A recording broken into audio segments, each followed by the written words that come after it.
Y voy a iniciar el live en 3, 2, 1.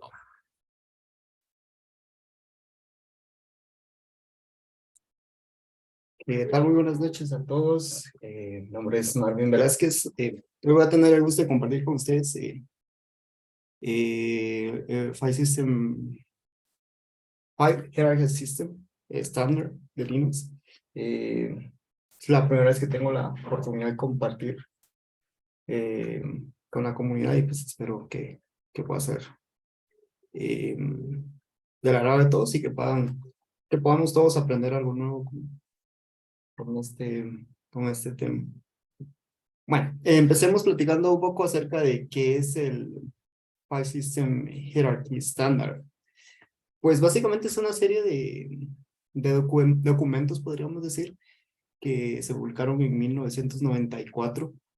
Eh, la última versión es la 3.0 que se publicó en 1995. Y pues básicamente la intención de estos documentos es el poder ayudar a que los sistemas operativos Linux puedan tener compatibilidad entre sí. Al principio la idea era solo, el scope que tenían estos documentos era los sistemas operativos Linux, pero en su última versión el scope se amplió para incluir también a todos los sistemas operativos basados en Unix. Sin embargo, a pesar de ser un estándar, si lo podemos decir así,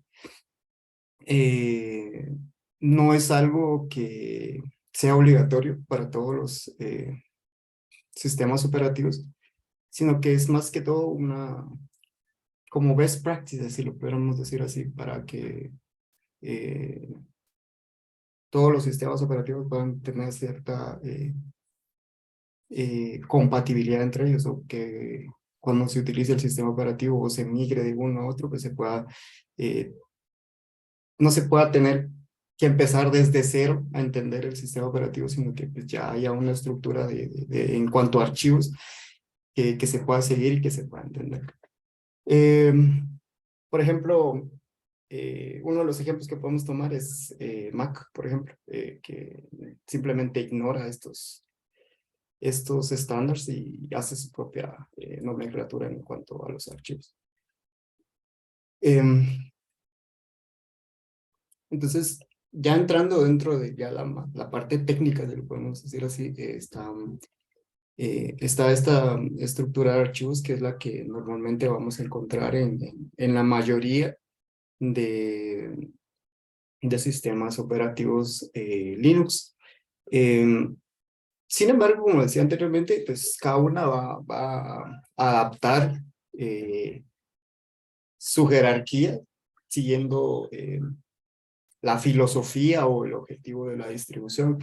Tenemos un ejemplo con una distribución que se llama NixOS, que se sale completamente de la jerarquía, solo adopta algunas cosas pequeñas. Y sin embargo, ellos tienen su propio estándar y justifican el por qué están utilizando esa jerarquía. Pero dentro de lo que vamos a encontrar en un sistema operativo Linux normal, si lo podemos llamar así, pues está esta lista que empieza con el directorio slash. Se le conoce como el file system root. Y a pesar del nombre, pues no tiene ningún tipo de relación con el usuario root. Se le llama root porque pues, es la raíz del file system, es donde todo empieza. Y es a donde se van a alojar todos los directorios y carpetas, si lo podemos llamar así, que van a existir en el sistema operativo. El siguiente directorio que podemos encontrar y que en muchos casos va a ser como el más familiar para nosotros es el home. En este pues se crea una carpeta exclusiva para los usuarios y normalmente si seguimos buenas prácticas, pues normalmente cuando iniciemos sesión en un equipo Linux, siempre nos va a llevar al directorio home y el nombre de nuestro usuario. Los siguientes directorios que podemos listar acá son el bin y el sbin, que son directorios que se utilizan para almacenar archivos ejecutables. Más adelante vamos a entrar en detalle a cada uno de estos. Luego el siguiente en la jerarquía es el USR, que se utiliza básicamente para componentes no esenciales para el sistema operativo. Cuando me refiero a no esenciales es de que el sistema operativo puede arrancar y llegar a un nivel de arranque sin necesidad de estos componentes. El siguiente es el etc. Este directorio es exclusivamente para configuraciones de software que va a estar a disposición global de los usuarios. Luego seguimos con el directorio PT, que es un directorio opcional, pero no es opcional porque puede o no puede estar, sino porque se utiliza más como para instalaciones opcionales. Más adelante vamos a tratar de explicar qué quiere decir esta parte que tengo acá, que dice que es para aplicaciones instaladas manualmente. A continuación, pues tenemos los directorios para librerías, que vienen en diferentes formatos. El lib, que es el estándar, el lib32, pues que es para sistemas de arquitectura de 32 bits, y el siguiente, el lib64, que es para sistemas de arquitectura de 64 bits. El siguiente, pues es el var, es uno de los es el directorio más dinámico que podemos encontrar dentro del sistema operativo, ya que se le identifica como un directorio de datos variables, lo que quiere decir de que cualquier cosa que esté constantemente cambiando, pues se va a almacenar en este directorio. Luego tenemos otra serie de directorios, el MNT, que sirve básicamente para montar, o es el directorio que se recomienda utilizar cuando se están montando volúmenes adicionales al principal del sistema operativo. Luego podemos hablar del boot, que básicamente almacena la información relacionada al kernel, la información que se va a utilizar cuando el sistema operativo está iniciando y sus configuraciones. El directorio sys, este lo podríamos llamar una interfaz de comunicación con el kernel. Este directorio monta una serie de archivos y de información que indica qué está haciendo el kernel en ese momento. Vamos a jugar un poquito con ese directorio más adelante, lo vamos a explorar.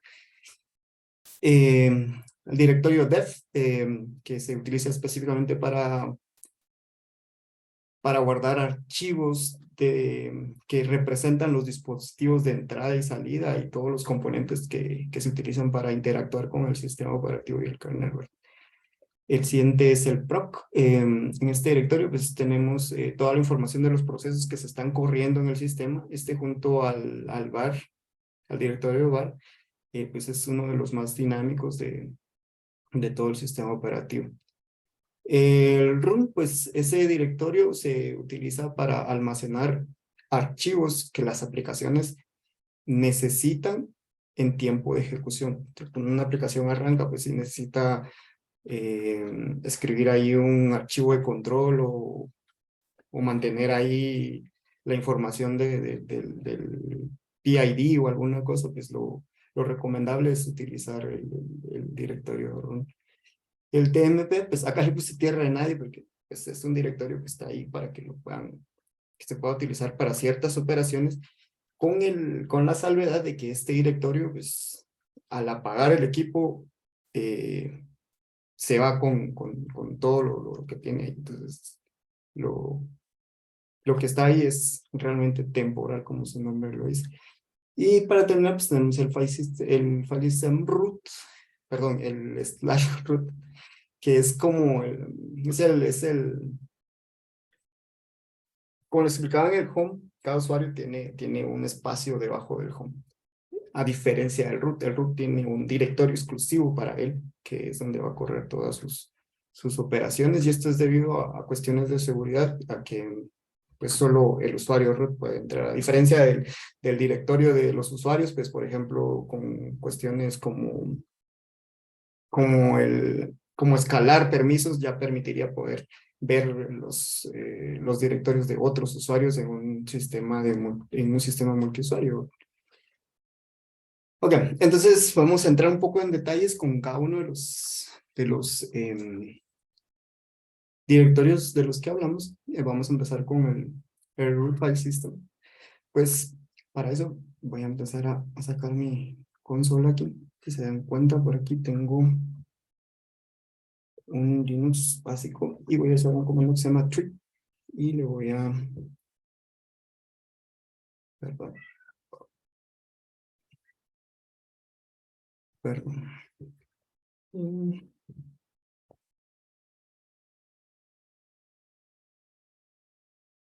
Entonces, si se dan cuenta, aquí podemos ver la salida que tenemos acá en la presentación, y lo que nos está indicando aquí es de que este directorio es el inicio de todos los demás. Entonces, si van viendo aquí, sí, el dibujito que hace el comando, pues, bueno, da una visión clara de de cómo está la estructura inicial del sistema operativo.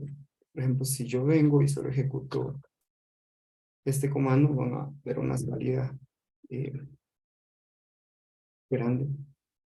Y ahí es donde ya se ve el árbol completo de este sistema operativo que estoy corriendo, y ya les da ahí más o menos un detalle de cuántos directorios y cuántos archivos hay en todo el Marvin, árbol de directorios. Sí. disculpa la interrupción, ¿podrías describir así brevemente qué hace ese comando que tú pusiste ahí? O sea, ya demostraste, pero Ujú. es... Ok, el comando en sí lo que hace es imprimir el árbol de directorios del path que le estoy pasando en este caso. En este caso le estoy pasando el directorio root, que es el directorio inicial, el file system root. Entonces me va a dibujar, si lo queremos ver así, en la terminal, eh, todo el arbolito, la jerarquía de directorios, incluyendo los archivos. Si se lo usamos así, simplemente se lo va a imprimir toda esa lista de archivos y directorios que componen todo el árbol del file system. No sé si eso aclara todo. Sí, claro que sí. Sí. Solo quería agregar una cosita aquí Ujú. para todos los demás en la llamada, que Tree por lo general no viene preinstalado en las distribuciones de Linux y tampoco en las Macs. Entonces, tengan en cuenta que si ahorita solo escriben esto, de repente les va a salir un error de command not found, y es de que Ujú. ustedes lo instalen con su manejador de paquetes. Correcto.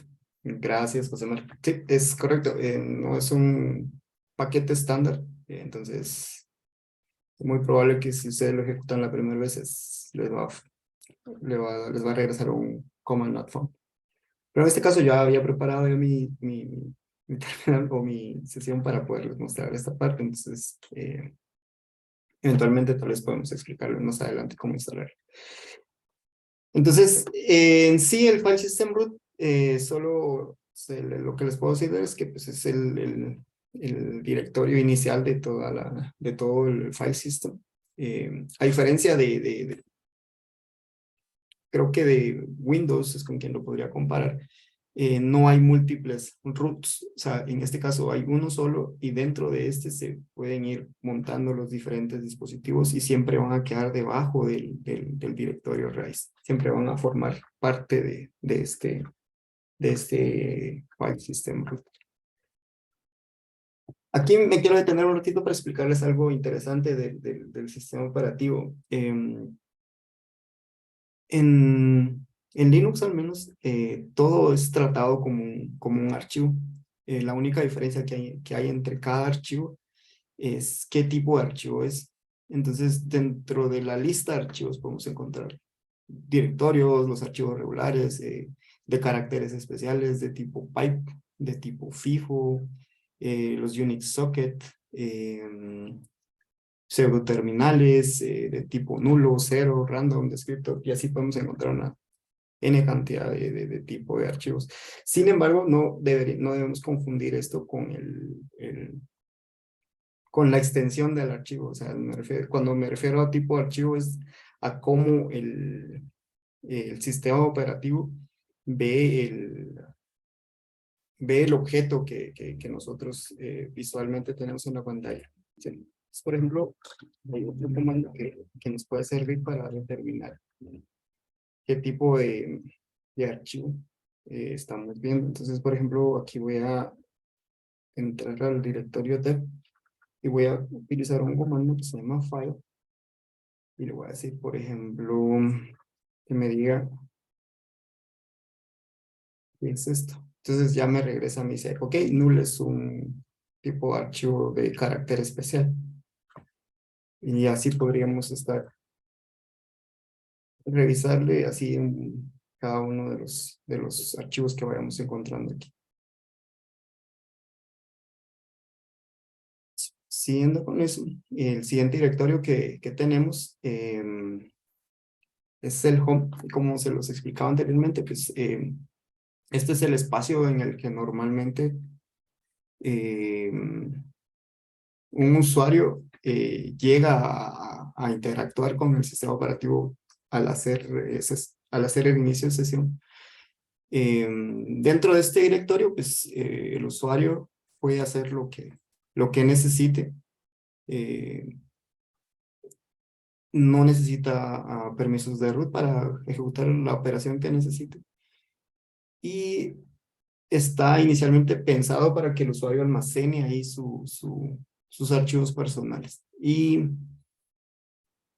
aquí como último punto había puesto esto de tener .files. Esta parte se refiere más a cuando estamos como usuarios finales de Linux, y estos .files se refieren a las configuraciones personales del usuario que se almacenan en su home. Entonces, por ejemplo, aquí les voy a mostrar más o menos cómo es que funcionan estos.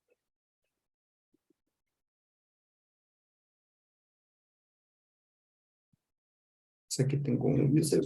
Entonces, lo voy a mostrar. Entonces, por ejemplo, aquí podemos ver, aquí ya me encuentro en el home del usuario de FHS. Entonces aquí podemos ver que aquí tiene una serie de archivos. Para mostrarles mejor voy a hacer esto. Entonces, aquí ya tengo un par de archivos. Por el momento ignoremos estos dos de acá, que más adelante vamos a platicar de esto. Entonces, si se dan cuenta, aquí hay un archivo que su nombre inicia con un punto. Este es un archivo oculto y se le conoce también como un .file por iniciar con su nombre con un punto. Entonces, cuando en un usuario de escritorio dentro de su home, pues se va a encontrar un montón de estos .files que básicamente controlan el comportamiento de las aplicaciones en muchas ocasiones para el usuario que está iniciando sesión. Entonces ahí puede guardar sus configuraciones personales, cómo va a interactuar con el sistema operativo, qué shell va a utilizar o si la shell utiliza ciertas configuraciones. Entonces a eso se refiere esta parte de los .files. Entonces, ya que estamos en esta parte, pues, vamos a aprovechar para hablar un poquito acerca de los permisos de los archivos, que es una parte bien importante. Si se dan cuenta, al ejecutar este comando, acá podemos tener una lista de la lista de archivos con ciertos detalles. Esta primer columna describe primero qué tipo de archivo es. En este caso, por ejemplo, le pone una D porque se trata de un directorio. Y aquí hay esta lista es una lista de strings, por lo regular son 9, que indican qué permisos tiene ese archivo en particular. Los primeros 3 strings determinan qué permisos tiene este archivo para el usuario que está actualmente viendo el archivo. Los siguientes 3 strings indican qué permisos tiene el grupo al que pertenece el usuario que está viendo el archivo. Y los últimos 3 strings indican qué permisos tienen los demás, que no son ni el usuario, ni son miembros del grupo que está actualmente viendo el archivo. Entonces, estas letras tienen un significado, por ejemplo, y acá lo tengo, por ejemplo, como les decía, la D es de directorio, la R está indicando que solo es lectura, la S es exclusivo para directorios, y en este caso lo que está diciendo es de que toda la estructura de archivos que pertenezcan al directorio punto va a tener los permisos que se le están asignando al grupo. ¿Sí? Pero, Ok, esa sí no me la sabía. Pero como dice ahí arriba, una pausa, te voy a interrumpir, lo siento. dale. Solo, solo quería recapitular con los comandos que compartiste ya actualmente. Ya dijiste tree, ya hablamos acerca de eso. Y brevemente pasaste por file. A mí siempre, personalmente, siempre se me olvida que existe file. ¿Nos puedes recordar así para terminar ese capítulo qué hacemos con file? Que mira en tu terminal que dice file null y te da una descripción igual con los siguientes. Pues eso, este archivo se basa en los primeros bits del archivo para regresarte qué tipo de archivo es. O sea, solo te regresa una descripción de lo que es el archivo. No hace más allá de eso. Ah, ok. Sí. ¿Y vos alguna vez lo has tenido que utilizar? Realmente no. O sea, tal vez para detectar archivos de bloque, que en algunos casos, por ejemplo, me voy un Ah, poquito más adelante, que por ejemplo, em, tenemos un dispositivo de discos y no hay una regla en el kernel que diga, ok, este es un dispositivo de disco, tratarlo como disco y montarlo. Entonces, a veces pues, te toca ir al dev y hacerle file a los diferentes archivos sospechosos, si lo querés ver así, hasta descubrir un archivo de bloques que no esté montado. Entonces ya dice, este es el disco, pero por alguna razón no lo está viendo. Entonces ya vas armando ahí las reglas que necesitas para que el kernel lo reconozca y cuestiones así. O sea, es un caso realmente muy aislado. O sea, te puede suceder cuando montas un disco USB. ujú. No, de hecho, allí eso sirve también para otro tema que tú dijiste, pero ya no se mira en la terminal, es Ujú, que para sistemas Unix-like, todo es un archivo. O sea, ujú, todo lo que quieras visitar es un archivo. ujú. Y me llama la atención, me recordaste que también te va a pasar cuando montas una unidad de disco. O sea, la Sí, unidad de disco la reconoces como un archivo. Entonces, sí. ¿cómo decís qué es qué? Creo que file es una buena manera de identificar. Este es un archivo que representa un disco. Este es un Ujú. archivo que representa un device. Device es, por ejemplo, el CD-ROM, o sea, la unidad lectora de CDs que ya no existe tanto en estos tiempos, también se monta como un device y supongo que file te puede decir más acerca de eso. Sí, exacto. De hecho, cuando le pasamos normalmente les voy a poner acá cómo es que se vería eso. Normalmente, cuando estás testeando eso, un CD-ROM, pues haces esto, le das file de SR0. Entonces te dice digital media. Entonces ya entendés que ahí hay un CD-ROM. Mm, eso está Ajá, genial. ajá. Entonces, incluso, eh, esto se me pasó a mencionar, que no solo los dispositivos con los que normalmente interactuamos, como los discos o en este caso un CD-ROM, son tratados como archivo. Incluso las impresoras o si llegamos a conectar un dispositivo de escritura, lo va a tratar como un archivo. Entonces, Cuando le pasamos el file, pues les va a decir que este es un dispositivo de tipo I/O y pues ya se va, ya con esa información pues ya se puede determinar cómo hacerlo interactuar con el kernel. Pero normalmente eso pasa con dispositivos que no son soportados y pues sí es un poco complicado venir y hacerlo funcionar, pues, escribir un driver y todo ese tipo de cosas. Pero con los dispositivos que a veces se pelan cables, digamos, se puede hacer ese tipo de identificar en qué par o cómo lo identificó el sistema operativo y tratar de hacer algunas reglas para que lo reconozca en una manera más amigable, si lo queremos ver así. Más adelante, cuando entremos al T, pues vamos a entrar un poquito también en eso para que veamos cómo es que Ok, y solo tiene. para salir de la pausa aquí, Marvin, disculpa que te haya interrumpido, solo quiero compartir a los demás que están viendo en diferido que aquí el compañero José Flores, que está en la llamada, nos comparte que él utilizó el comando file y le pasó como argumento terraform.tfstate y lo que le responde es tfstate es un JSON data. No sabía que ya identificaba que es un archivo tipo JSON. Sí, voy a tratar de encontrar ahí un archivo por aquí, si no estoy mal. No vayas a enseñar cosas de chance vos. No, no, no. Mm, puede ser el Magic. No, hay un archivo que se llama magic.conf Ujú. que básicamente lo que hace es Es cierto, describir ahí qué tipos de archivos conoce. tiene razón, Ah, ya estoy haciéndome yendo por la tangente, pero sí me recuerdo que para poder mapear todos esos archivos, File siempre lee el Magic. ujú.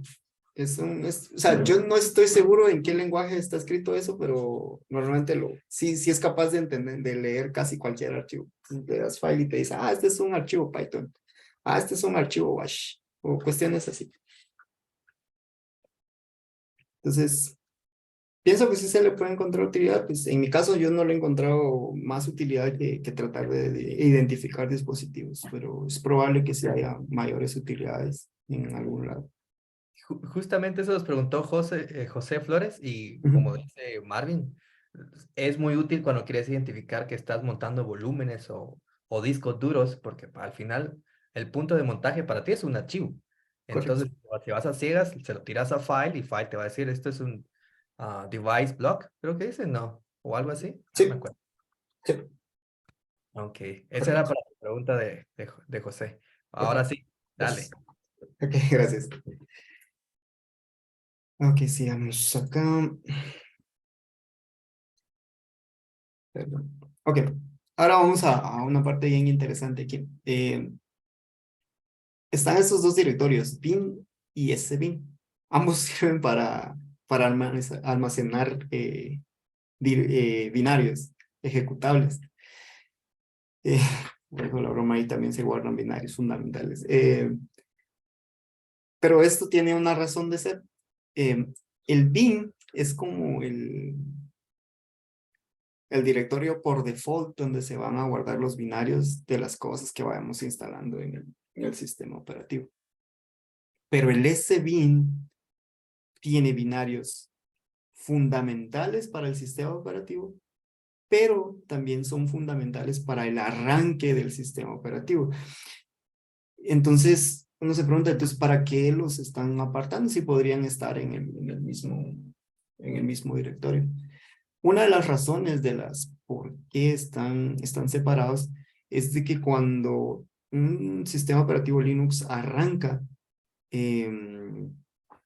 carga un sistema chiquito, hablemos, digámoslo así, que es el primer punto de arranque para todo el sistema operativo. Ese espacio, ese subsystem, le llaman ellos, se encarga de reconocer todos los dispositivos que están alrededor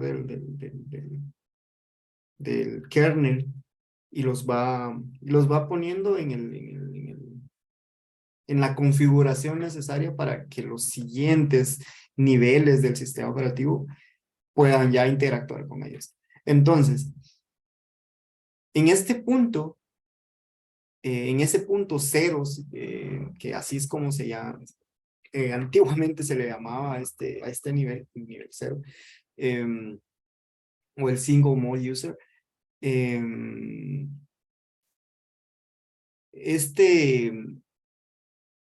Este subsistema del kernel monta la partición o el file system SBIN.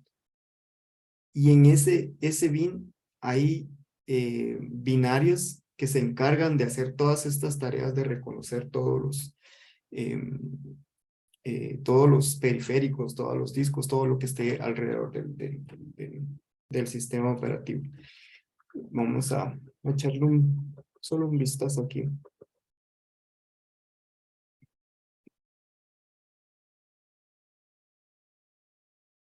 Pues, por ejemplo, si vamos a ver primero el bin, pues aquí encontramos cuestiones bien básicas, o sea, como el CP, un grep, un gzip, un ls, cuestiones que son útiles para interactuar ya con el sistema que está corriendo. Sin embargo, si vamos a darle un ls al sbin, vamos a encontrar algunos que están, otros que no están, como por ejemplo, uno de los que con los que me ha tocado a mí a veces interactuar es con este FSCK. Esta lista de ejecutables que vemos aquí sirven tanto como para ayudar al kernel a levantar el sistema y dejarlo en un nivel en el que ya se pueda interactuar con él, como también cuando hay clavos, por ejemplo, que se corrompió el disco, se pueda rescatar el sistema operativo. Entonces, si se dan cuenta la diferencia entre estos binarios, pues hay algunos que son realmente, que normalmente no vamos a interactuar con ellos, y los que están arriba, pues sí son binarios que normalmente utilizamos para hacer cualquier cosa en el sistema operativo. Y otra cosa importante o interesante es de que cuando este directorio bin sí lo encontramos en el path. El estándar es de que lo encontremos en el path, pero ese bin no lo encontramos en el path. Entonces, digamos que esas son como las principales diferencias entre cada uno de los directorios. Pasamos a ya algo más, un poco familiar, si lo queremos decir así, que es el USR. El USR significa Unix System Resources. Básicamente es el lugar donde van a parar la mayoría de nuestras aplicaciones. Cuando instalamos algo, pues normalmente va a parar al USR, los binarios, la documentación, a excepción de la configuración, que si el programa o el software se está instalando de manera global, pues la configuración va a parar a otro directorio. Entonces, en este caso, este directorio tiene su propia estructura, tiene un bin, tiene un sbin. La diferencia es similar, sin embargo, por ejemplo, los binarios que van al bin debajo de USR son binarios que se pueden ejecutar sin permisos de root, y los sbin sí requieren permisos de root. La estructura del local es muy similar, o sea, algo interesante en este árbol de directorios es de que debajo de cada uno de estos directorios, por ejemplo, se puede replicar lo que venimos viendo ahorita, o sea, se puede tener un bin, un sbin, un etc. En este caso del USR local, pues es eso, la idea es de que en ese USR local podamos tener binarios que se compilan manualmente en el sistema operativo. Y luego tenemos el src y el include, que son directorios para almacenar código fuente del kernel cuando pues, estamos desarrollando algo o el código fuente de alguna librería que queremos modificar o algún componente del sistema operativo, pues que esté empaquetado y que sea parte de la paquetería del sistema operativo, pues va ahí. Sin embargo, creo que se podría utilizar, por ejemplo, si nosotros nos bajamos un target de algún lado, pues lo podemos poner ahí, y cuando estemos compilando la información, automáticamente el sistema operativo va a buscar a esos directorios. El siguiente que tenemos es el share, que básicamente es donde se guardan componentes que no tienen que ver mucho con configuraciones ni binarios, como los iconos, documentación, etc. El ETC, bueno, el ETC almacena toda la información relacionada a la configuración de las aplicaciones. O sea, aquí vamos a encontrar todo lo que necesitamos para configurar el comportamiento de nuestras aplicaciones. Por lo general, todas las aplicaciones tienen el estándar de venir y guardar su información debajo de ETC con el nombre de la aplicación y pues debajo ya arman su propia estructura de configuración. Vamos a echarle un ojito a esto. Podemos ver, vamos a usar Trim. Si se dan cuenta, aquí están todas las configuraciones de las aplicaciones que están corriendo ahorita. Por ejemplo, yo tengo instalado en esta maquinita un Nginx y aquí puedo encontrar todas las configuraciones de ese componente. Están las configuraciones de la red. Básicamente, todo lo que está corriendo ahorita tiene una configuración aquí.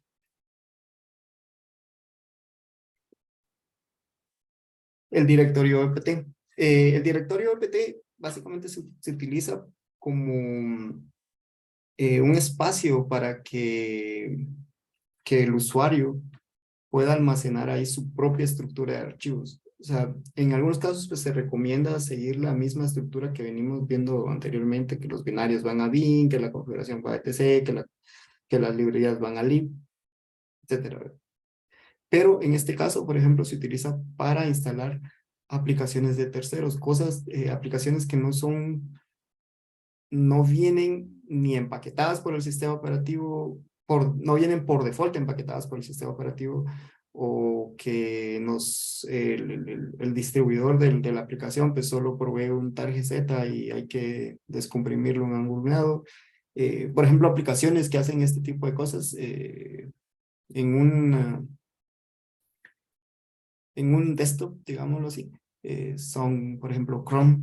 Chrome va a instalar todas sus cosas a OPT. Entonces, todo lo que necesitemos modificar de Chrome, por ejemplo, va a parar a OPT y tiene su propia estructura. VirtualBox creo que hace lo mismo. Y así podemos encontrar una lista de aplicaciones. En un entorno empresarial, digámoslo así, se puede utilizar este directorio para armar la estructura de directorios que va a utilizar la aplicación que vaya a correr ahí o el servicio que vayamos a tener configurado de ese servidor. Espérame, Marvin, antes de que te muevas de OPT, un buen ejemplo que podemos hacer allí, o una analogía que podemos hacer allí, digamos que ustedes quieren instalar Node.js para todos los usuarios de su máquina. Si ustedes instalaran y lo van a bajar no por el empaquetado, sino que ustedes lo van a bajar por el target porque, qué sé yo, ustedes le van a poner un parche o algo mágico extra, Node. Entonces, si solo lo fueran a usar ustedes bien lo pueden bajar adentro de su home y en algún directorio que ustedes quieran y lo ponen ese directorio en el pad. De ahí está bien. Pero si ustedes quieren que ese binario esté accesible para todos en el sistema, no lo van a hacer en el user bin o user local bin, porque allí potencialmente el manejador de paquetes va a instalar Node y ustedes no quieren que entren en conflicto con el manejador de paquetes. Entonces, para evitarse ese conflicto, ustedes usan OPT, optional, porque saben que el manejador de paquetes no va a pasar ahí, o por lo general, roll dumps no es sagrado, pero por lo general, los paquetes no instalan nada en ese directorio o subdirectorios adentro de OPT. Era un ejemplo para dar la diferencia entre cada uno de esos. Espero haber ayudado. Sí, creo que mencionaste algo muy, muy importante que a mí se me pasó. Es la parte de que nada en el sistema va a cambiar nada en el OPT. O sea, cuando nos referimos a paquetes, pues como les mencionaba anteriormente, la mayoría de empaquetadores siguen los estándares de dónde y cómo dividir tal cosa o cada cosa. El OPT pues, es un directorio aparte, ellos no van a modificar esta parte. Entonces, creo que esa parte es muy importante. Por ejemplo, si quieren evitar conflictos de qué binario es el que está corriendo qué cosa, lo ideal es que aíslen sus cosas a OPT. Entonces, OPT va a tener su propia estructura y su propia configuración. Entonces, ahí se aseguran de que no van a estar mezclando cosas del sistema operativo con cosas custom que pudieran tener en el equipo. Y Gracias, agregando, José. sí, perdón, ya me voy a callar. Y No, agregando a eso, tengan en mente que OPT, por lo general, siempre está accesible para todos los usuarios en el sistema. O sea, es una de cal y una de arena. Siempre tengan ujú, cuidado con esos detalles. Dale. gracias. Bueno, aquí, por ejemplo, ya estamos entrando a la parte más interesante del sistema operativo. Pues ya aquí, por ejemplo, podemos ver los directorios live. Y aquí, por ejemplo, podríamos utilizar esta información para tratar de... Bueno, a mí me ha servido a veces en este punto. Por ejemplo, que tengo una aplicación X, oye, pero ahorita lo voy a hacer con LS.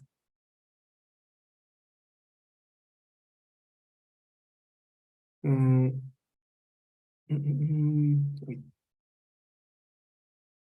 algo bien fallo aquí.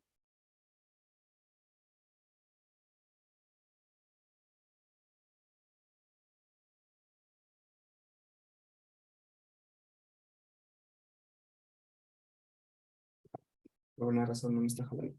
Pero la idea es de que ese trace, lo que me va a imprimir aquí es la librería, las librerías que están involucradas al ejecutar LS. Vamos a ver si lo podemos hacer con otro binario.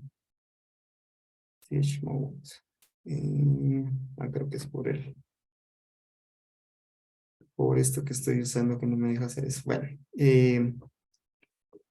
déjame ver.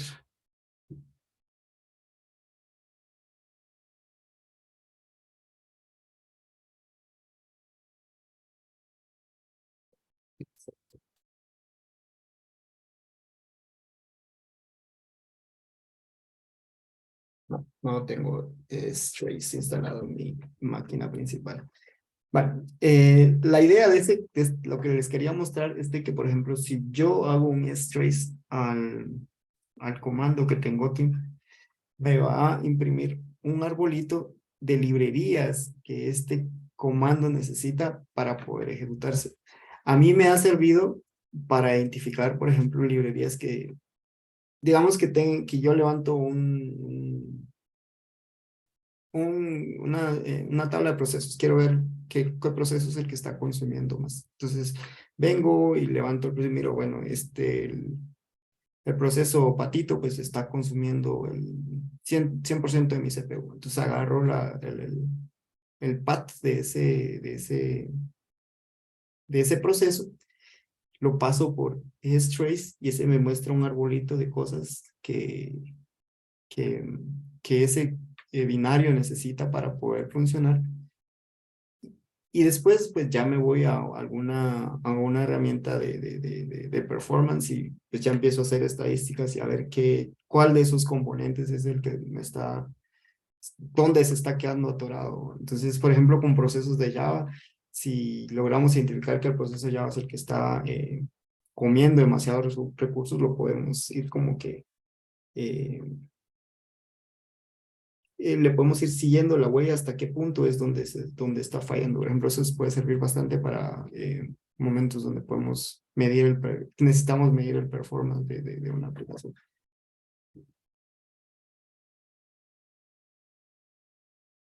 Ok, el directorio var. Por lo general, todas las aplicaciones generan un archivo de log. Entonces, esa información va a parar por lo general a este directorio.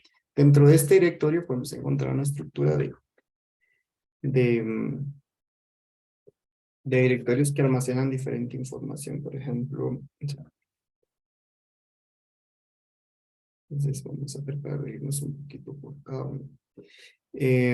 Por ejemplo, esta parte del caché, por lo general, almacena información en los casos que yo he visto, por ejemplo, ahorita que estoy usando Alpine, va a guardar información o va a cachear información acerca de los repositorios para no tener que ir a consultar constantemente al internet de información de los paquetes. En esta parte del leaf, pues normalmente se guarda información. En este caso, por ejemplo, si podemos ver, guardan información estática de cosas que la aplicación va a necesitar. Por ejemplo, aquí en este caso, el caso más claro que podemos ver aquí es Nginx, que aquí tiene una parte estática del sitio que va a servir, y luego ya empieza a mostrar la parte más dinámica, que es la parte de los logs. Se dan cuenta, esta flechita que está acá significa que esto es un link hacia este directorio. Ahorita vamos a ver eso también.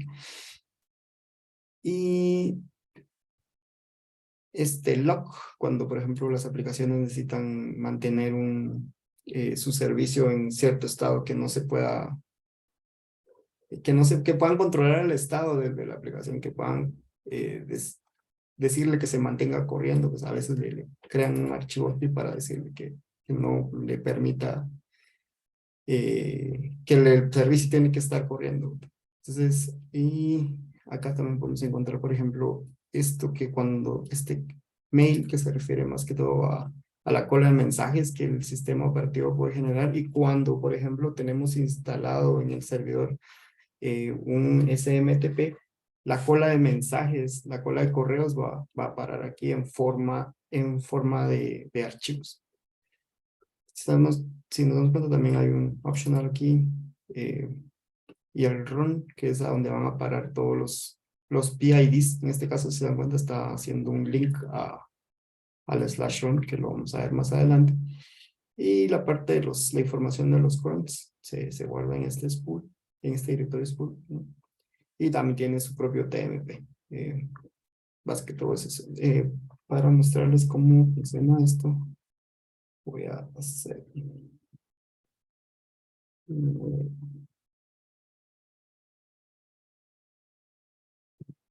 Entonces aquí se dan cuenta este directorio que les mostré anteriormente, que está apuntando a esto, va a tener que generar ya la información de los logs. Si se dan cuenta aquí, cuando ejecute tree, esos archivitos que ahorita estamos viendo acá abajo no existían. Entonces ya esa información pues ya es ya del proceso ejecutándose. Entonces, si quieren vamos a... podemos ver.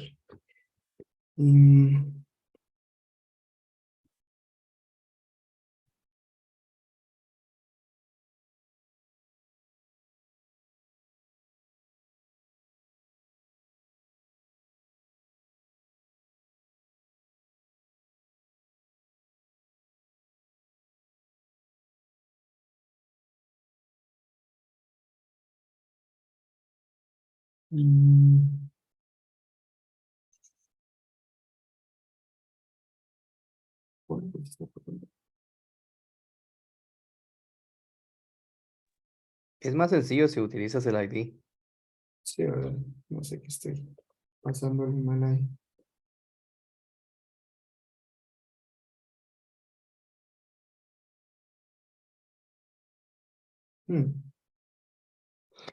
Pasa el pad completo. Ah, ya sé por qué es. Ujú.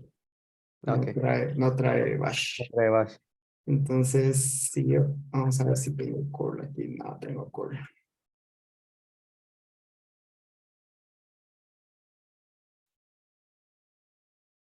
Lo que esperamos que eso sea necesario.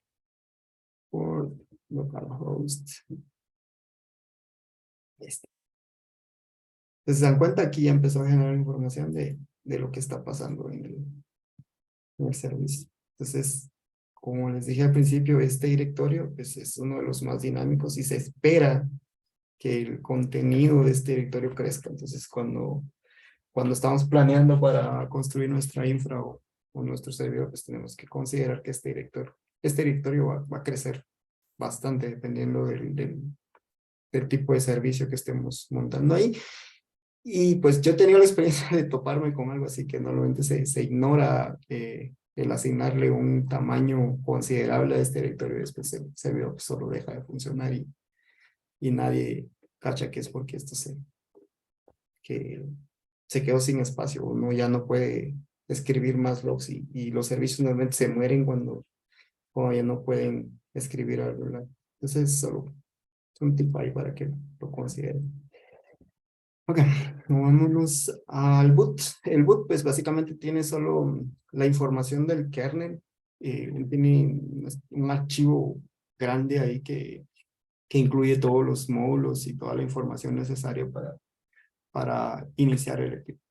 Básicamente, ese directorio por lo general es estático y, y no, pues solo lo necesitamos para cuando pues, necesitamos modificarlos únicamente cuando necesitamos una actualización de código.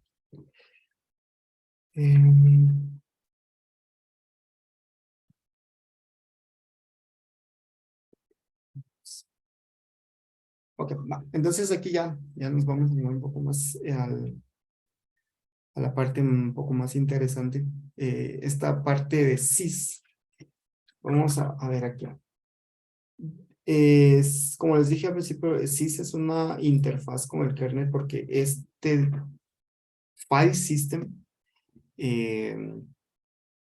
monta toda la información que se está ejecutando en el kernel en ese momento, todos los componentes que se cargaron al kernel.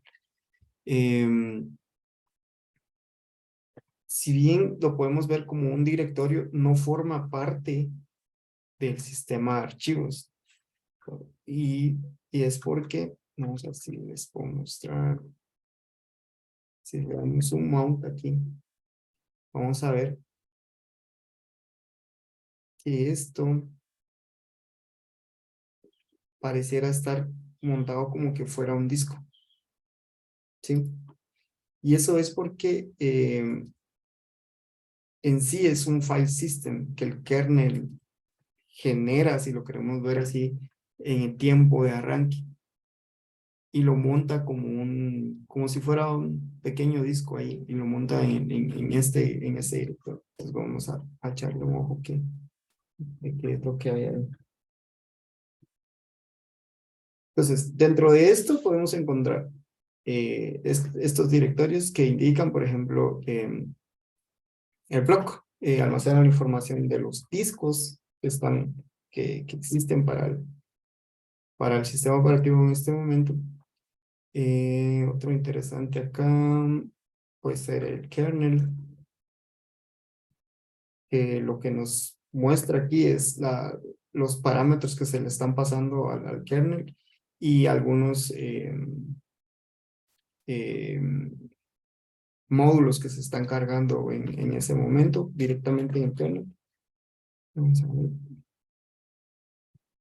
Y estos son los módulos que se cargan para reconocer todos los componentes del sistema operativo. La interfaz gráfica, la interfaz de red, todo eso. Uno de los que normalmente vamos a interactuar bastante es la parte de flock. Que por ejemplo en este caso podemos ver que hay un disco NVMe, que es el disco de mi máquina, que lo está viendo también el container, porque como en este caso estoy utilizando un container, ¿verdad? Y este está reflejando el hardware que yo tengo montado en mi kernel, entonces podemos ver aquí mi hardware. Entonces, este señor es un link y es lo que hablábamos anteriormente, no sé si se acuerdan, que por ejemplo el kernel va a reconocer el dispositivo, pero en este caso, por ejemplo, si se dan cuenta, basado en la dirección donde está y todo ese tipo de cosas, le va a dar un nombre así bien extraño. Entonces, vamos a tratar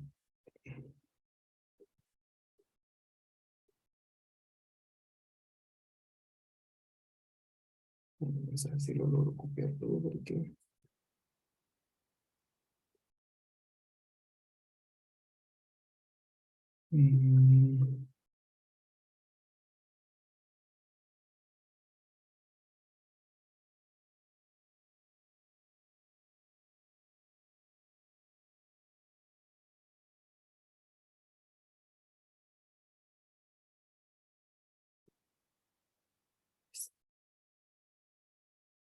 Entonces aquí vamos a encontrar toda la información relacionada al disco.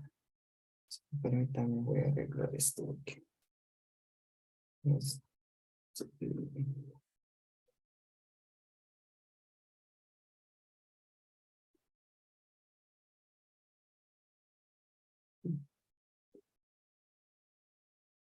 a ver. Ahí está. Entonces, por ejemplo, dentro de las cosas que podemos encontrar aquí está la parte de size, que esta información, por ejemplo, la podemos utilizar, bueno, realmente no la utilizamos nosotros, pero, por ejemplo, utilidades como el fdisk van a leer toda la información que encuentran aquí para desplegarnos en pantalla una tablita que nos describe de qué, de dónde está este disco y cuál partición de qué o componente de qué es. Entonces, en sí esta parte nos sirve para mostrarnos cómo es que el kernel vio el dispositivo. Así es como lo identifico. Y en un ratito vamos a ver cómo es que se le da un nombre más amigable para el usuario. ¿Sí? Entonces, vale, es esta parte del def. Entonces, si nos vamos acá en el def, aquí ya vamos a encontrar en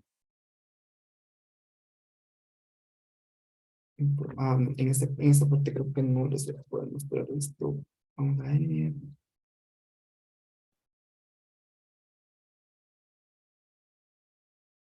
Pues sí, pues, sí, no.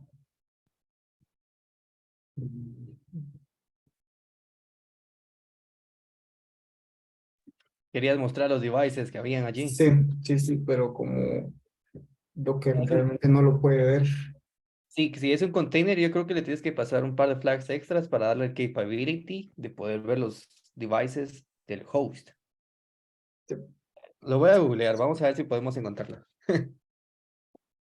Pero mientras tanto, aquí en otra consola, les voy a mostrar. Ah, bueno. Ahí está, este es mi host, mi máquina. Entonces, si se dan cuenta aquí,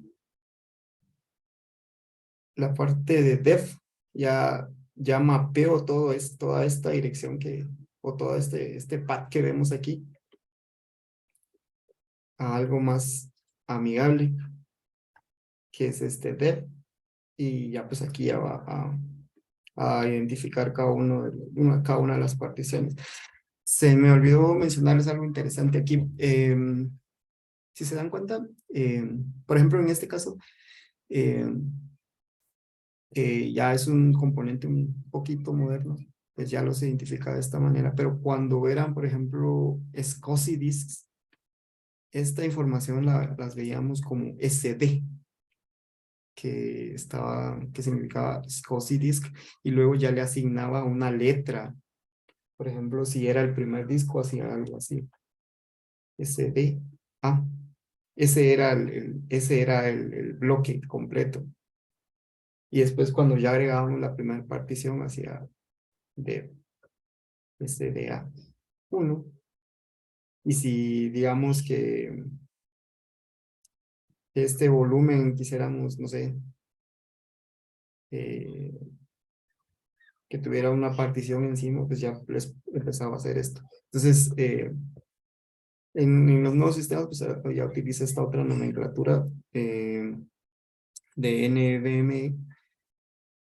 Pero lo que quiero explicar aquí es de que, por ejemplo, lo que estamos viendo aquí es de que estos dispositivos todos pertenecen al disco NVMe 0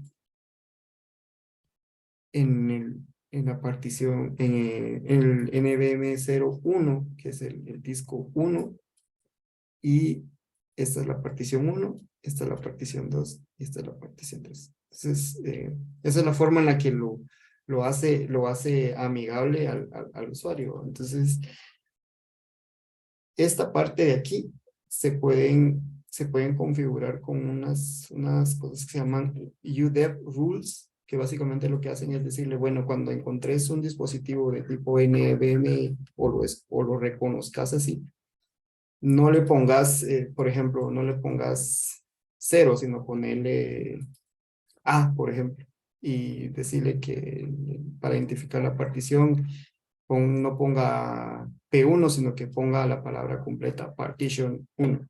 Entonces, eso lo puede volver como más amigable. Ya es una cuestión que se puede configurar en caso de los discos. Bien, avancemos por aquí. El PROC. El PROC es un componente bien interesante porque nos puede servir para ver qué es lo que está pasando con los procesos. Vamos a ver, vamos a tratar de identificar un proceso aquí. -ch. Entonces, si nos vamos al directorio proc, vamos a encontrar aquí información de los procesos, de la memoria, del CPU, algunas cosas que podemos utilizar para tratar de entender qué está pasando en nuestro sistema.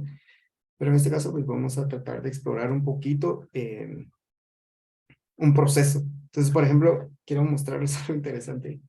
Tal vez no les parezca curioso. Hay algo aquí. No sé si alguno logra notar la diferencia entre el primer LS y el segundo. El PID que tenés, el 22, si no estoy mal, y el 21. ¿Por qué creen que pasa eso? ¿Alguien tiene idea? Si lo volvés a ejecutar, ¿va a cambiar a 23? Sí, Eso sí no estoy seguro, fíjate. Es el PID del LS. correcto. Mm, Entonces, eso nos da una idea de lo dinámico que puede ser este file system. Y al igual que el que estábamos viendo anteriormente, es un pseudo file system, le llaman, que solo existe mientras está corriendo el sistema operativo. Cuando se apaga, pues toda esa información se va junto con la información. Entonces, vamos a ver. Entonces, vamos a explorar un poquito el 1. Bueno, voy a iniciar un Nginx. En lo que haces eso, Inmediatamente.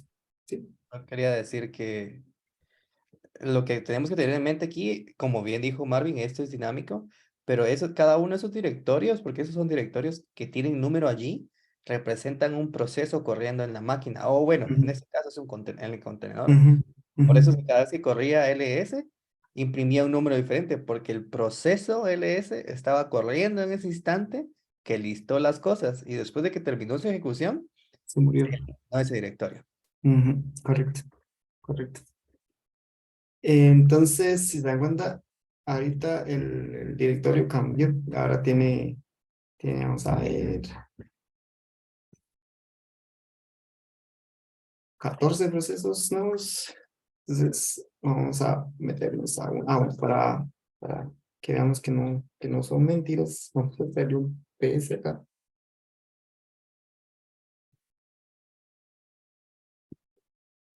Entonces, si se dan cuenta, aquí está el PID y cada uno de estos corresponde a un número que está, a un directorio. Entonces, nos vamos acá. Y si nos damos cuenta, aquí hay una cantidad grande de archivos. Cada uno tiene un propósito, pero por lo menos uno que me parece muy interesante a mí, o un par que me parecen interesantes a mí, son estos OMM. Según entiendo en la documentación, me dicen que estos archivos sirven para controlar cuándo queremos que el kernel mate el proceso cuando ya está consumiendo demasiado recursos, el famoso OM killer. Por ejemplo, dice que ahorita estos están puestos a 0. El adjustment quiere decir que no ha recibido ninguna modificación. El OM score sirve para ajustar en qué punto queremos que el kernel ya se mate el proceso. Pero, por ejemplo, si quisiéramos que el proceso no, que el kernel no lo mantenga vivo a pesar de que se esté comiendo todos los recursos, podemos poner un valor negativo en ese OM score y evitar que el kernel lo mate. En este caso yo me topé con algo interesante cuando estaba haciendo esto, que este OM score en los containers siempre tiene este número. Traté de indagar por qué, realmente no logré dar por qué siempre tiene este número. Pero cuando lo revisé en una máquina real, pues normalmente este número ni siquiera está puesto, entonces eso es interesante. Y este OMM Score Adjustment indica cuántas veces se ha ajustado este valor. O sea, o cuántas veces ha llegado a estar en este valor, en el valor que se dejó definido en el OM Score. Luego, pues podemos encontrar cosas como el environment, que básicamente solo nos dice qué variables de entorno se le pasaron al proceso de Nginx en el momento de su ejecución. El otro puede ser el exe, que básicamente indica lo que el binario está ejecutando. En algunos casos, pues muestra ahí la línea exactamente que se está ejecutando. Y tenemos este otro también, que indica la línea, el comando que se envió a la sesión cuando se inició el proceso. Y también podemos ver por aquí cosas como bueno, esta no sé, no se puede ver de esta forma. Vamos a ir. Podemos ver aquí nos da información de qué está pasando con la aplicación en este momento, qué está haciendo, cuánta memoria está consumiendo, cuánto de CPU y todo eso. Entonces, utilidades como top normalmente utilizan esta metadata para poder armar la información que nos van mostrando. Entonces, aquí podemos también venir y tratar de identificar qué puede estar pasando con nuestra aplicación en ese momento. Algo que me llamó la atención cuando estaba leyendo de este directorio es esta parte, los file descriptors. Según la documentación, nosotros podríamos incluso recuperar archivos utilizando los file descriptors que están aquí. Yo traté de replicar el ejercicio, sin embargo, no logré hacer algo que replicara la pérdida de archivos y luego recuperarlo. Pero en teoría uno podría venir y encontrar aquí la información que está imprimiendo el proceso en ese momento, cuando se trata de escribir al sistema de archivos. Entonces, dentro de las cosas curiosas que podemos encontrar dentro de este directorio. No sé si hasta acá tienen alguna pregunta.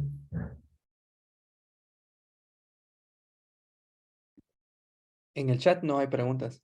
Ok, bueno, sigamos entonces. El directorio run, pues igual que el anterior, pues es un directorio dinámico. Este sí forma parte del file system y la idea es de que los procesos puedan escribir ahí información para controlar su funcionamiento o su comportamiento mientras están corriendo. Vamos a ver si, por ejemplo, tenemos algo de Nginx aquí. Entonces aquí lo que está haciendo Nginx es simplemente mantener información de su PID, de su PID principal. Entonces, mientras ese archivo exista para el sistema, ese proceso está corriendo. Entonces, muchas otras aplicaciones o servicios lo hacen de la misma manera. Y el TMP, pues como lo mencionaba, este directorio es accesible para todos los usuarios del sistema. Aquí pues, podemos escribir contenido temporal realmente con esa palabra resaltada, es contenido temporal. Si guardamos algo aquí, no esperemos que sobreviva al reinicio del sistema. Si queremos algo persistente, pues lo ideal sería conseguir, designar otro lugar para almacenar esa información. Pero si necesitamos algo que solo exista en el momento en el que estamos ejecutando un X o Y comando, pues TMP puede ser una opción. El root, pues el root es como les decía, es el home, pero en este caso para el usuario root pues, está apartado del directorio de los demás usuarios, porque pues, es importante que esté resguardado de cualquier acceso no autorizado. Ok, por último, pues quiero compartirles algo que a mí me parece interesante. Espero que lo sea de igual forma para ustedes. La idea es explicarles a ustedes cómo funciona el almacenamiento en disco, cómo todo eso que nosotros vemos en la interfaz de la consola, pues se traslada al disco. Entonces, empezamos con los directorios. O sea, voy a irme a... Por ejemplo, todos los que vemos aquí en azul, al menos en mi consola se imprimen en azul, son directorios. Para el sistema operativo, estos directorios son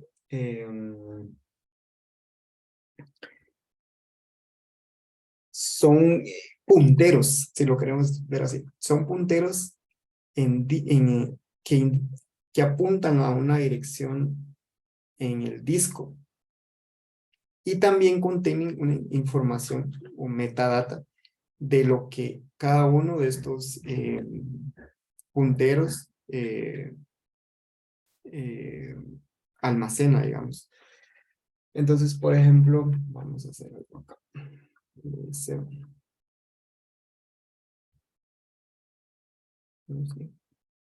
Entonces, aquí la vista de esto cambia, si se dan cuenta. Entonces, solo denme un segundo, por favor. Denme un segundo. Disculpe.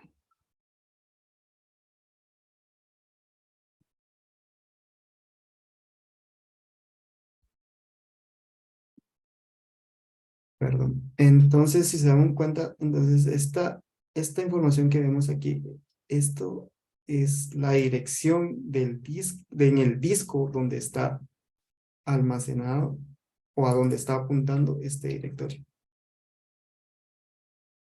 Y dentro de este directorio encontramos, vamos a ir a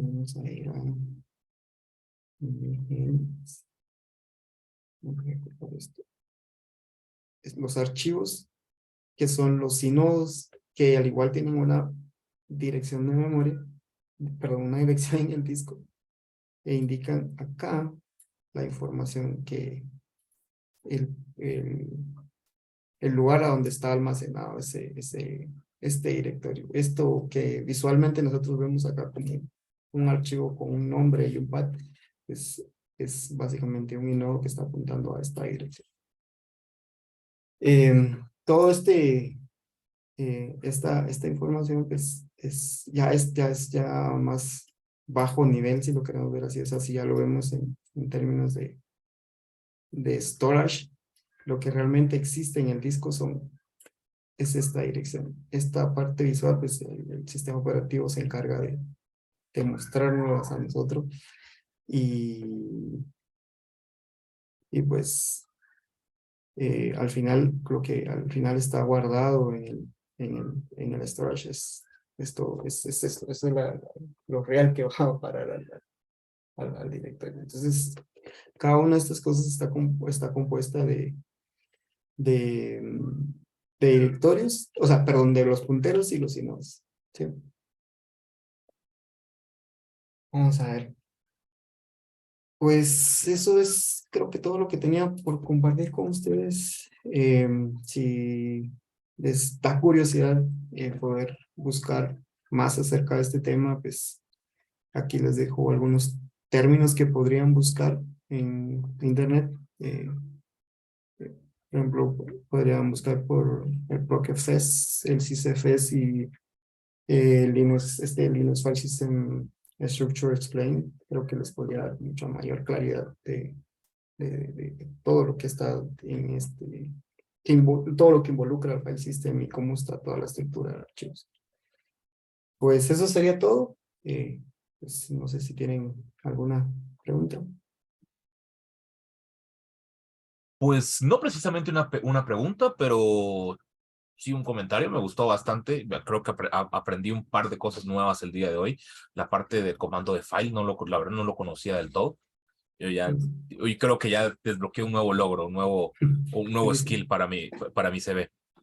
bueno, sí.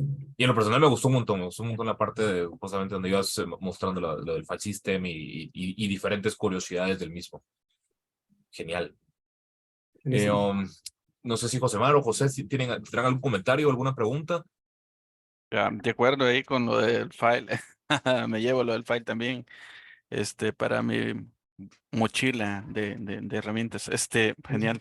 Em, Mira, quizás me pienso en la parte donde cómo poder tener como estos más información o cursos que vos hayas hecho, que vos podés decir, yo recomiendo esto, o para afianzar bastante la parte de lo que es la línea de comandos, ¿no? Entonces, Bash Script y todo eso, vistes o leíste cursos, o luego pues quizás son bastante autodidacta y buscaste más, googleaste o cómo fue que tu experiencia en eso. Pues mi experiencia personal ha sido más autodidacta. O sea, a mí me ha tocado aprender experimentando con el sistema operativo y obviamente leyendo y buscando información. Pues lo bueno es de que la información está ahí, o sea, está en internet. Como digo, pues, una búsqueda nos puede dar eh, un montón de información que podemos utilizar para explorar y encontrar nuevo conocimiento. Sí, te preguntaba porque, por ejemplo, donde estoy trabajando, se han empezado como a reunir como conocimientos de diferentes áreas y justamente han empezado con esto, con la línea de comandos y han empezado como a buscar recursos. Han buscado como Cloud, bueno, en mi caso que tengo a Cloud Guru, estaba viendo unas cosas por ahí y eso, ¿no? Entonces como por dónde ellos pueden. Eso es como sería como generalizado, ¿no? Para alguien que va aprendiendo la parte de DevOps también les puede servir, ¿no? Entonces, por eso es que sé que los dos charlas que ustedes han dado han sido eh, referente a esto, pues obviamente pues, se lo voy a compartir a mis compañeros por ahí, pero si hay algo más que tal vez Alvin o José Mar pueda compartir y dicen, oh no, mira, te puedes ir por acá, ¿cuál sería el mejor camino, ¿no? Pues yo, solo como para Pero, terminar de dale, agregar dale. esto, yo recomendaría que empezaran a buscar tópicos como Linux 101. Normalmente los tópicos que están relacionados a Linux 101 normalmente llevan paso por paso por todos por todo lo necesario para poder interactuar por primera vez con un sistema operativo Linux. Ok, perfecto. Desde mi punto, A ver ahí. creo que Dale. también los cursos de Red Hat, tal vez no ir por la certificación, sino lo que se busca, pero ir por el curso, porque es bastante completo y se hablan de bastantes partes de configuración y administración del sistema. Exactamente el Red Hat Administration System, si no estoy mal. Red Hat System Administrator, el curso para él, pues, a mí me parece bastante bien y hay varias versiones en YouTube al respecto, tanto en español como en inglés y en hindi. Yo quería agregar acá que la pregunta que aquí compete es de qué es lo que quieren lograr o de qué manera quieren aprender. La respuesta siempre depende. Yo seguí el mismo path que Marvin. Vengo y he leído el manual. O sea, me siento y es como, ¿cómo funciona esto? Y la maravilla de los sistemas GNU Linux es que todo tiene un manual. Y te sientas y lo lees y te vas. Pero honestamente no a todos nos funciona eso. Así que si tú quieres algo más interactivo, hay cursos y lo que te diría es que, como lo dijo también Marvin ya anteriormente, es que busques cursos más enfocados a certificaciones que ya existen en el mercado. De hecho, la vez pasada, la última sesión que tuvimos, alguien la mencionó acá. Miren, me voy a sacar la certificación de Linux Fundamentals y ya hay varias instituciones que dan esos cursos de Linux Fundamentals que te sacan eso básico que tú estás buscando, o bien en lo personal, pero no es como que digo, sáquenla, en lo personal, cualquier curso que te diga, te vamos a ayudar para sacar la LPIC 1, que es la Linux Professional Institute nivel 1, eso te puede ayudar bastante. No que saques la certificación, sino que te ayuda a tener un conocimiento general. Pero de nuevo, es depende, para qué objetivo quieren entrenar a las personas o capacitar, perdón, capacitar a las personas que tienen, en el caso que vos viste, José. José. Sí, sí, no, mira, yo creo que esto, digamos que uno tendría que manejar una persona que se va trabajando en DevOps, SRE, y ya no digamos un sysadmin, debe manejar este tipo de herramientas para mejorar su velocidad, ¿no? En encontrar soluciones, hacer cosas más rápido y no cuando ya salió ir a buscar al Stack Overflow o algo por el estilo, no googlear. Pero sí, creo que tendría que ser como unas bases, ¿no?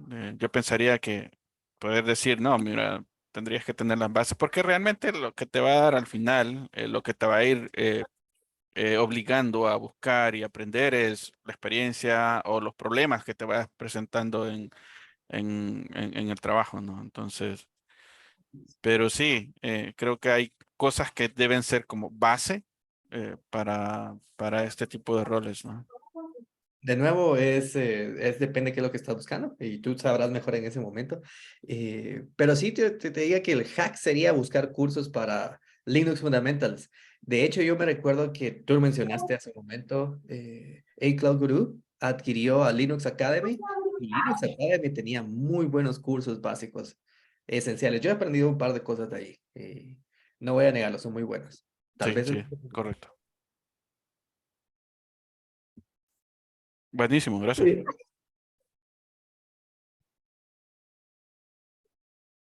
También Udemy creo que es un buen recurso si quieren pagar algo barato. Bueno, de hecho, ahorita están a $9 los cursos, por si les interesan algunos. Y por ahí pueden encontrar una serie de cursos que podrían iniciarlos. Y lo otro, vénganse a estas charlas.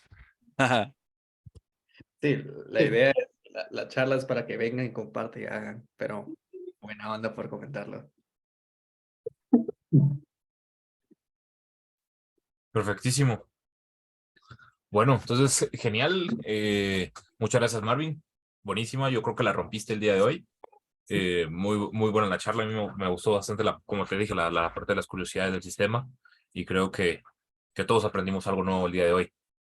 Si no hay nada más que agregar, pues, ¿les parece si cerramos la sesión del día de hoy? Les agradezco a todos los que se unieron a live y los que nos estén viendo en diferido. Y pues bueno, nos veremos en el próximo capítulo, que muy seguramente será en enero, porque considero de que la comunidad entrará en vacaciones navideñas a partir del mes de diciembre. Pero igual estaremos compartiendo y si tienen alguna duda, pues déjanoslo saber en los comentarios del video o en nuestro grupo de Facebook, en Kubernetes Guatemala. Nos pueden encontrar también en los capítulos de CNCF, por si los quieren seguir. Así que muchas gracias a todos por unirse y muy buenas noches. Cerramos el live. Buenas noches. Gracias. Buenas noches. Órale.